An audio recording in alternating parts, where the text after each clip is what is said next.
یہ پودا گھر میں لگانے سے فرشتے دولت لے کر خود آئیں گے۔ نبی کریم صلی اللہ علیہ وآلہ وسلم نے اس پودے کو جنت کا پودا قرار دیا ہے۔ بسم اللہ الرحمن الرحیم۔ محترم ناظرین، یہ بات تو سبھی جانتے ہیں کہ پیسہ درختوں پر نہیں لگتا، لیکن کیا آپ جانتے ہیں کہ ایک ایسا پودا بھی ہے جس پودے کو اگر آپ اپنے گھر میں لگا لیتے ہیں یا اس پودے کو اپنے گھر میں رکھ لیتے ہیں تو آپ کے گھر میں پیسہ ایسے آتا ہے جیسے برسات میں بارش برستی ہو۔ محترم ناظرین، آج کی ویڈیو میں ہم آپ کو اسی دولت مند بنانے والے پودے کے بارے میں تفصیل سے بتائیں گے کہ یہ پودا کون سا ہے، اس کی پہچان کیا ہے اور اسے آپ نے کیسے گھر میں رکھنا ہے یا لگانا ہے۔ تو ناظرین، آپ بھی دولت مند ہونا چاہتے ہیں اور جاننا چاہتے ہیں کہ وہ پودا کون سا ہے جس کی ہم بات کر رہے ہیں، تو ویڈیو کو آخر تک لازمی دیکھیے گا۔ کچھ لوگ ویڈیو کو سکپ کر کر کے دیکھتے ہیں، بھگا کر دیکھتے ہیں، پھر انہیں کچھ سمجھ نہیں آتا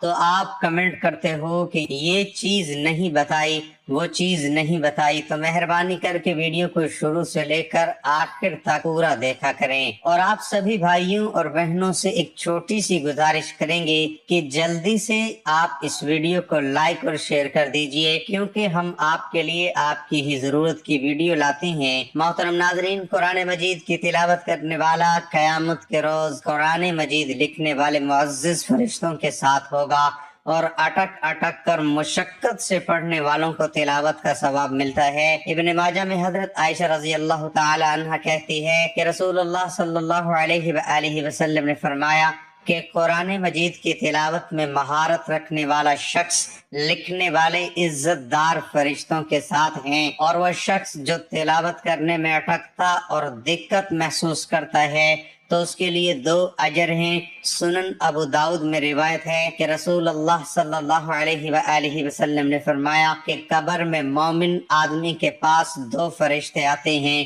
جو اسے دیتے ہیں اور پوچھتے ہیں تیرا رب کون ہے؟ وہ کہتا ہے میرا رب اللہ ہے۔ پھر وہ پوچھتے ہیں تیرا دین کون سا ہے؟ وہ کہتا ہے میرا دین اسلام ہے۔ پھر وہ پوچھتے ہیں تمہارے درمیان جو شخص نبی بنا کر بھیجا گیا اس کے بارے میں تمہارا کیا خیال ہے؟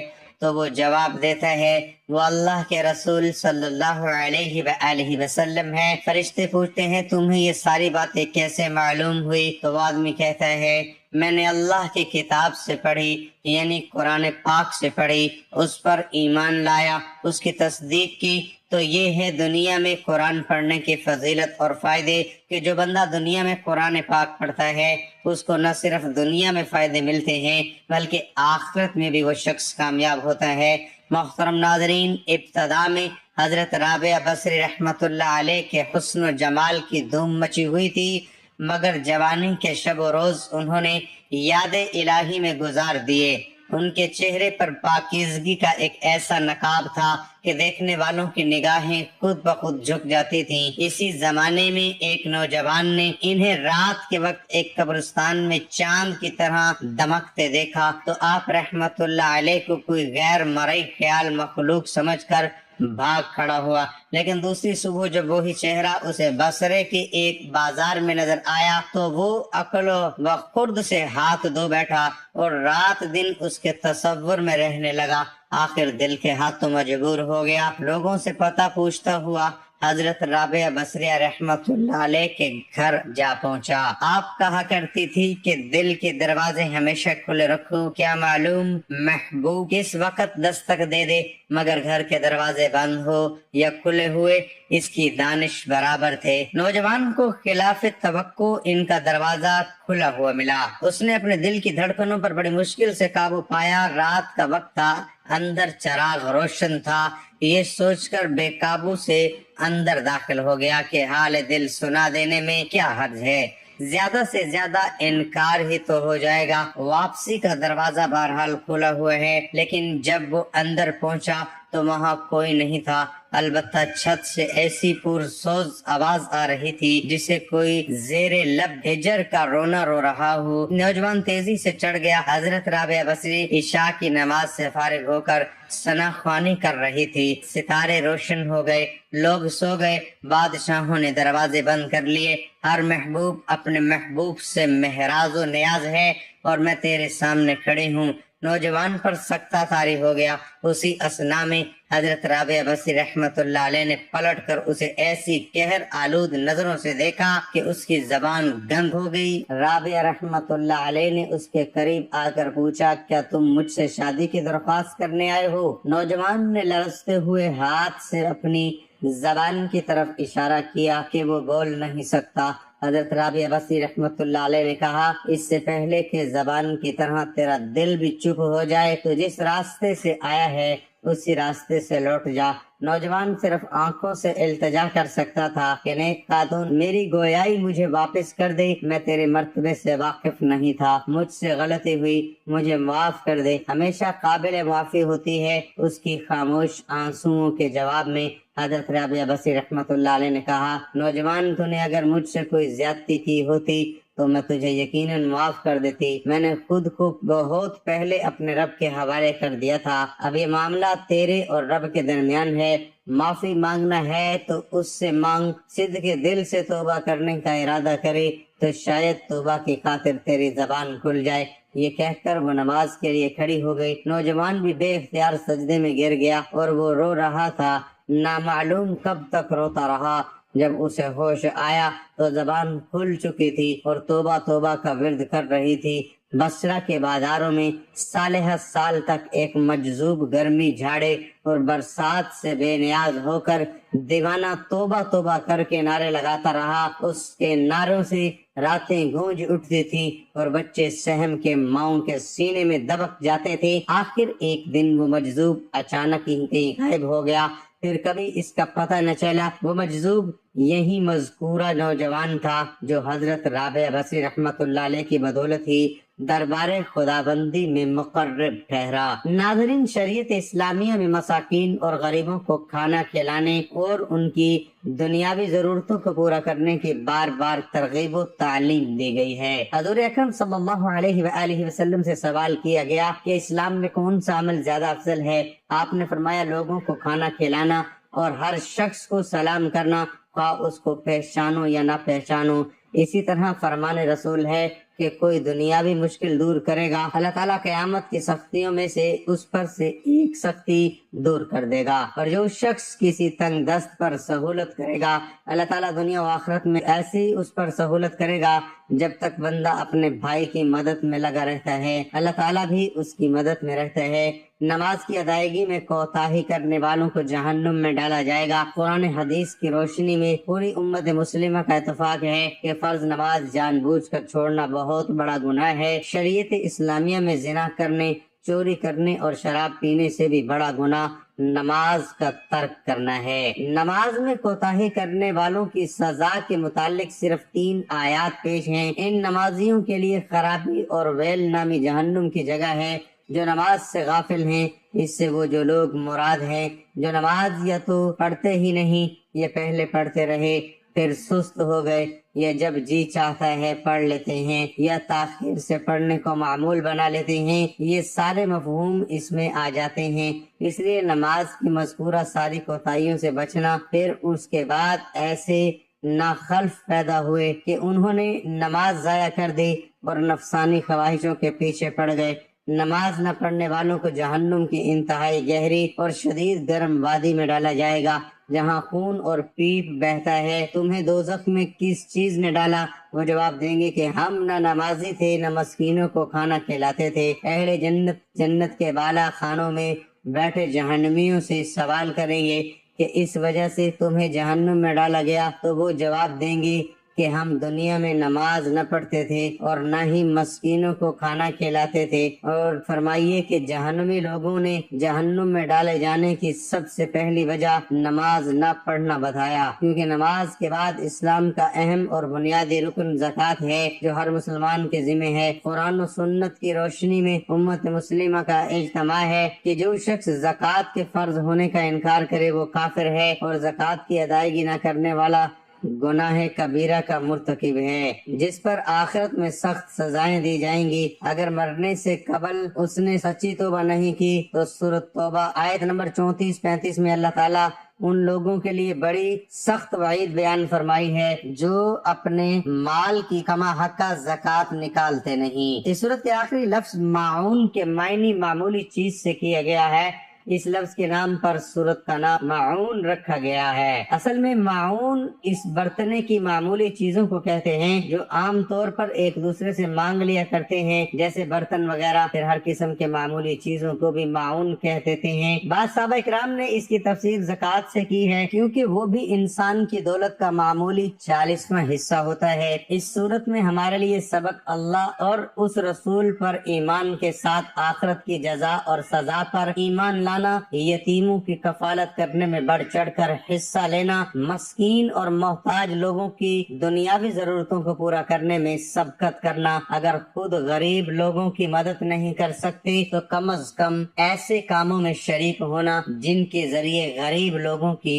مدد کی جا رہی ہو۔ خشوع و خضوع کے ساتھ فرض نمازوں کا اہتمام کرنا، فرض نمازوں کے ساتھ سنت و نوافل کی بھی پابندی کرنا، ہر نیک عمل صرف اور صرف اللہ کی رضا جوئی کے لیے کرنا، ریاکاری اور شہرت اعمال کی بربادی کا سبب ہے۔ مال پر زکوٰۃ کے فرض ہونے پر اس کا حساب لگا کر ہر سال زکوٰۃ کی ادائیگی کرنا۔ ناظرین، اگر کوئی پڑوسی یا رشتہ دار روز مرہ استعمال میں آنے والی چیزیں مانگے، حتی الامکان اسے منع نہ کرنا، حقوق اللہ کے ساتھ حقوق العباد کی ادائیگی میں کوتاہی نہ کرنا۔ حقوق اللہ میں ایمان کے بعد سب سے اہم عبادت نماز اور زکوٰۃ ہے۔ اپنے اعمال پر توجہ دیجیے، حقوق العباد لازمی پورے کیجیے اور حقوق اللہ کا بھی خیال رکھیں، کیونکہ اللہ کبھی حقوق کے تلف کرنے والوں کو پسند نہیں فرماتا۔ قیامت کے دن اللہ اپنے حقوق کو معاف فرما دے گا، مگر حقوق العباد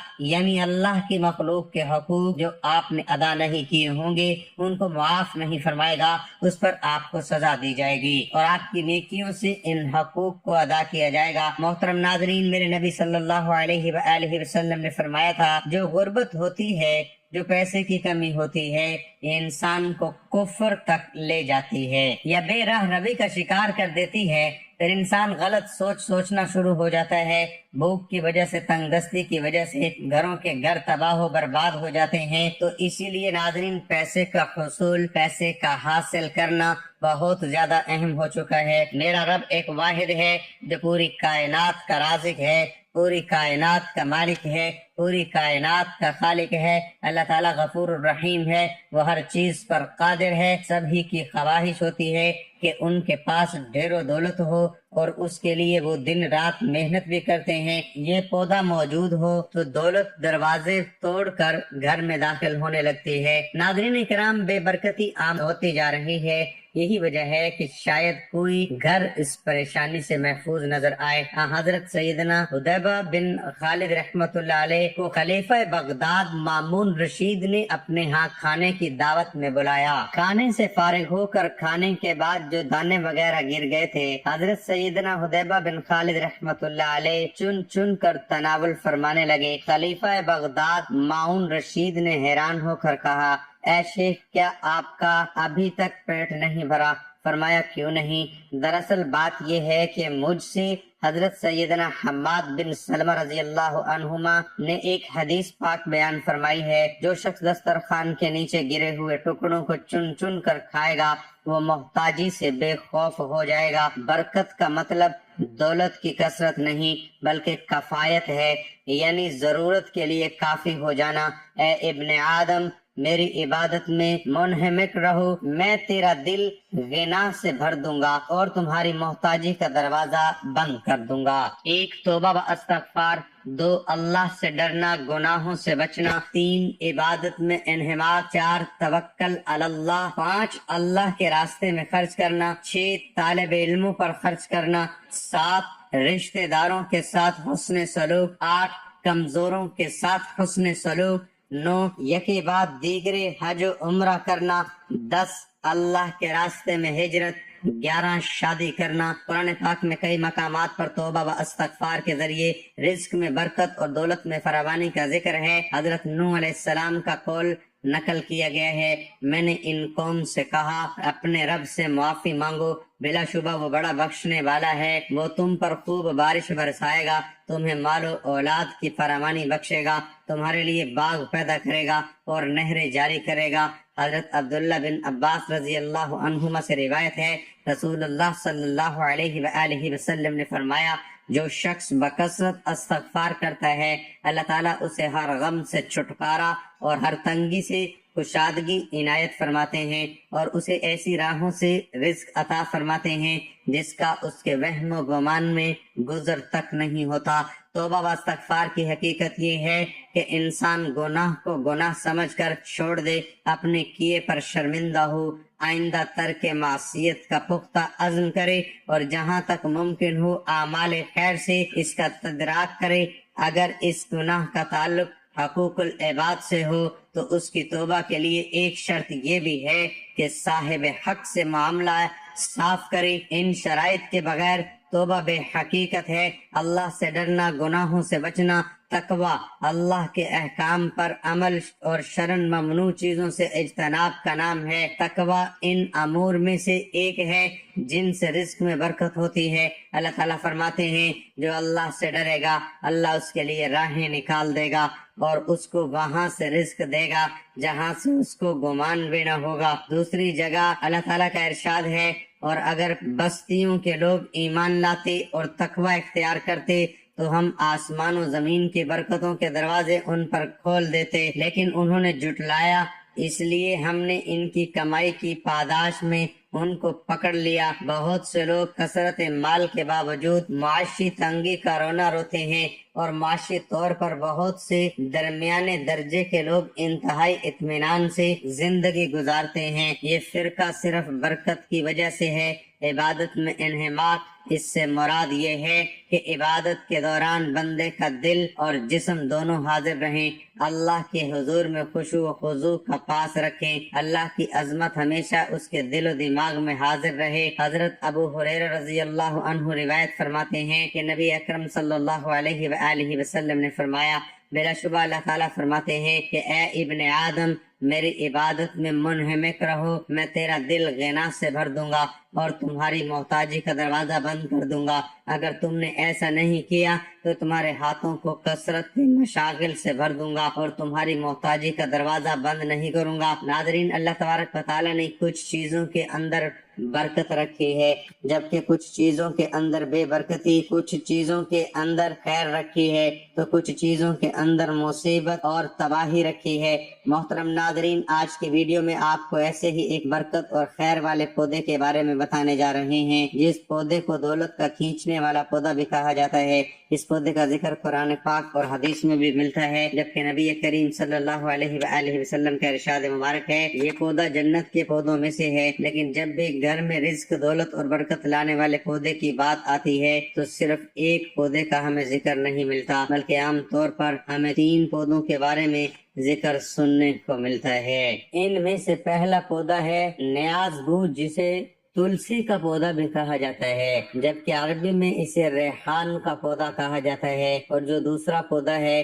اس کا تعلق بھی تلسی یعنی نیاز بو کے خاندان سے ہی ہے۔ اور دوسرا پودینے کا پودا، پودینے کا تقریباً ہر گھر میں ہی کھانے وغیرہ میں استعمال کیا جاتا ہے۔ اور تیسرے نمبر پر وہ پودا منی پلانٹ، جس کے بارے میں کہا جاتا ہے کہ اس پودے کو گھر میں رکھنے سے دولت اور پیسہ آنے لگتا ہے۔ ویسے تو ان تینوں پودوں کے ہی بارے میں مشہور ہے کہ ان پودوں کو گھر میں رکھنے سے دولت اور پیسہ گھر میں آنے لگتا ہے، لیکن